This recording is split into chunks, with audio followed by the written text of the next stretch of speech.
장마 시작부터 물폭탄이 떨어지고 있습니다. 기록적인 폭우가 쏟아진 중부지방에 또다시 많은 비가 내리고 있는데요. 이번 주 내내 장맛비가 이어질 전망이어서 추가 피해도 우려됩니다. 김재훈 기자입니다. 평소보다 일주일 늦게 시작된 장마가 초반부터 맹위를 떨치고 있습니다. 강원 산간에 300mm가 넘는 물폭탄이 떨어졌고 수도권에서는 시간당 50mm가 넘는 기록적인 폭우가 쏟아졌습니다. 문제는 중부지방에 또다시 집중호우가 쏟아지면서 추가 피해가 우려된다는 점입니다. 보통 장마 전선은 남북을 오르내리며 전국에 비를 골고루 뿌립니다. 하지만 최근 장마를 두고 힘겨루기 중인 한반도 북쪽의 찬 공기와 남쪽의 뜨거운 공기가 모두 물러서지 않고 있어서 장마 전선이 움직이지 못하고 중부지방에 그대로 머물고 있는 것입니다. 여기에 제3호 태풍 남마돌이 열대지방의 수증기까지 이끌고 북상해 비구름이 더욱더 발달할 수 있는 환경도 만들어졌습니다. 내일까지 강원 남부와 충청, 경북 북부 지방에 150mm 이상의 많은 비가 집중될 것으로 보여집니다. 서울과 그 밖의 지역도 80mm 내외의 굵은 장맛비가 예상됩니다.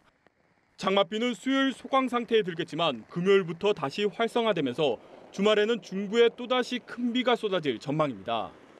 기상청은 많은 비가 내려 지반이 약해져 있는 만큼 산사태나 축대 붕괴 등 추가 피해가 없도록 철저히 대비해달라고 당부했습니다. 연합뉴스TV 김재훈입니다. 전국이 장마 전선의 영향을 받고 있는 가운데 충남과 강원, 경북 일부 지방에 호우특보가 내려졌습니다. 기상청은 충남 보령과 강원 홍천, 횡성과 경북 안동, 상주, 경기 양평과 광주 등에도 잇따라 호우주의보를 내렸고 홍성에 내렸던 호우주의보는 호우경보로 대체했습니다.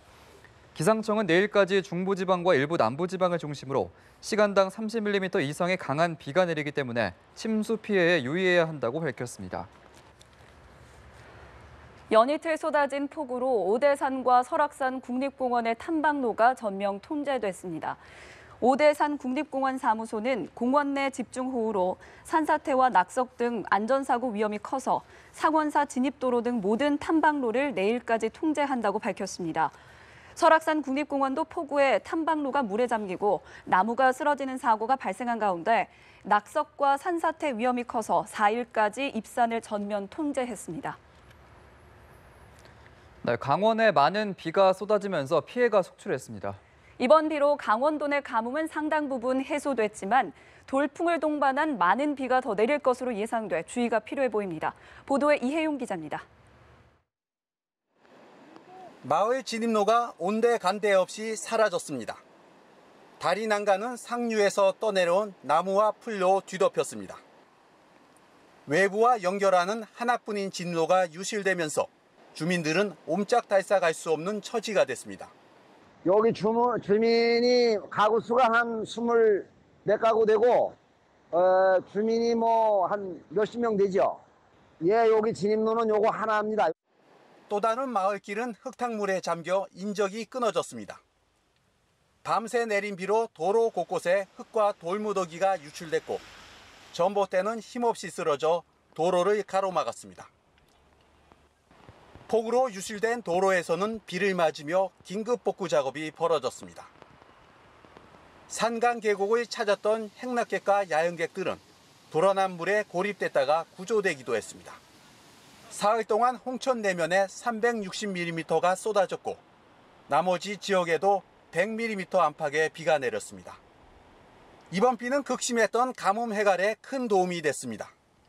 재앙급수 위기를 맞았던 강릉시는 가까스로 위기를 넘겼습니다.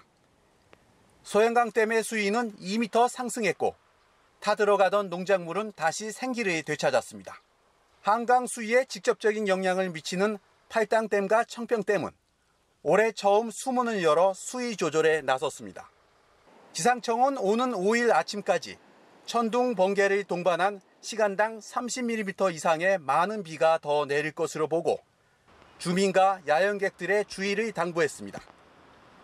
연합뉴스 이혜용입니다.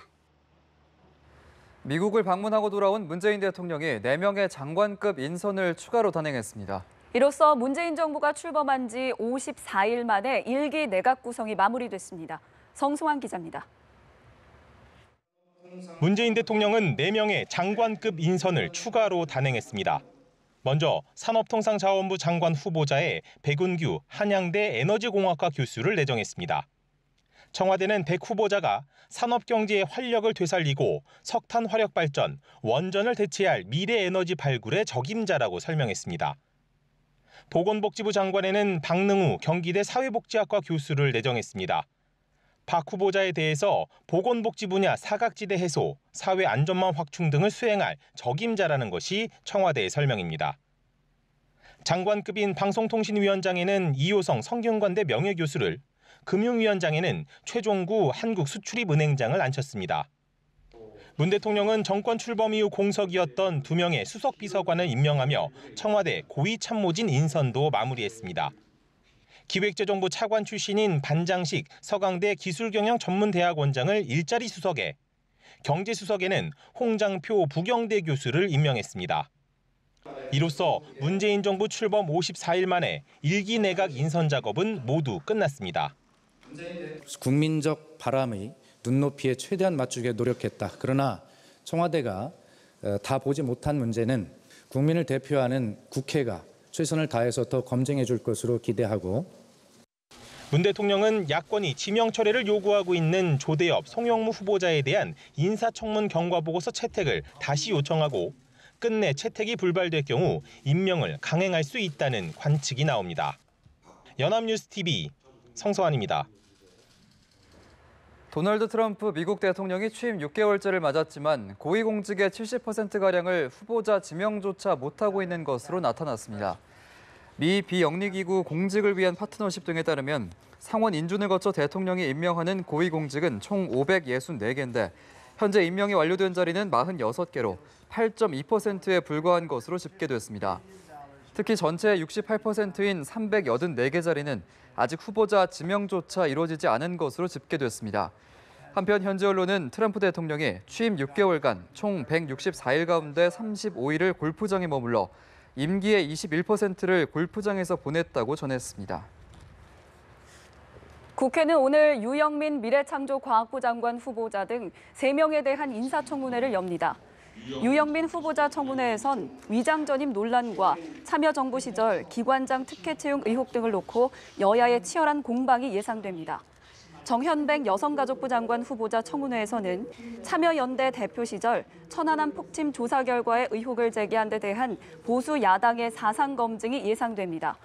또 박정화 대법관 후보자 청문회에선 사법개혁에 대한 입장과 함께 쌍용차 해고자 복직 인정 등 그동안의 판결 등이 쟁점이 될 것으로 보입니다. 야당이 부적격 3종 세트로 지칭한 김상곤, 송영무, 조대엽 후보자 가운데 김상곤 교육부 총리 후보자만이 국민의당의 양보로 청문회 문턱을 일단 넘었습니다. 국민의당의 참여로 추경안 처리에 물꼬가 터지긴 했지만 이들 후보자의 임명 강행 여부가 전국의 최대 변수가 될 전당입니다. 나재현 기자입니다. 송영무 국방, 조대엽 노동장관 후보자에 대한 인사청문 보고서 채택이 사실상 불발됐습니다. 호남 출신인 김상곤 교육부 총리 후보자는 국민의당의 가세 덕분에 청문회 문턱을 넘어섰습니다. 그러나 송영무, 조대엽 후보자에 대해선 국민의당도 임명에 반대하고 있어 보고서 채택이 어려워 보입니다. 특히 제1야당인 자유한국당은 김상곤 후보자를 포함한 이른바 부적격 3종 세트에 대해 문재인 대통령이 임명을 강행하면 국회 보이콧도 불사할 태세입니다. 3종 세트에 대해서 당초 예상한 대로 우리 세 분에 대해서는 전부 X자로 벗어 역대급 부적격 3종 세트는 말 그대로 역대급 부적격자다. 하지만 한국당의 경고에도 불구하고 문 대통령의 국정운영 지지율이 고공행진을 벌이고 있다는 점에서 임명을 강행할 것이란 관측이 적지 않습니다. 게다가 바른정당에 이어 국민의당까지 추경 예산안 심사에 들어가기로 하면서 전국 파행의 가능성이 한층 낮아졌다는 점도 이런 전망을 뒷받침하고 있습니다. 다만 추경 심사에 협조하겠다는 두 야당도 문 대통령의 임명 강행에는 반대하고 있어 파행의 불씨가 다시 타오를 가능성이 있다는 관측입니다. 연합뉴스TV 나재현입니다.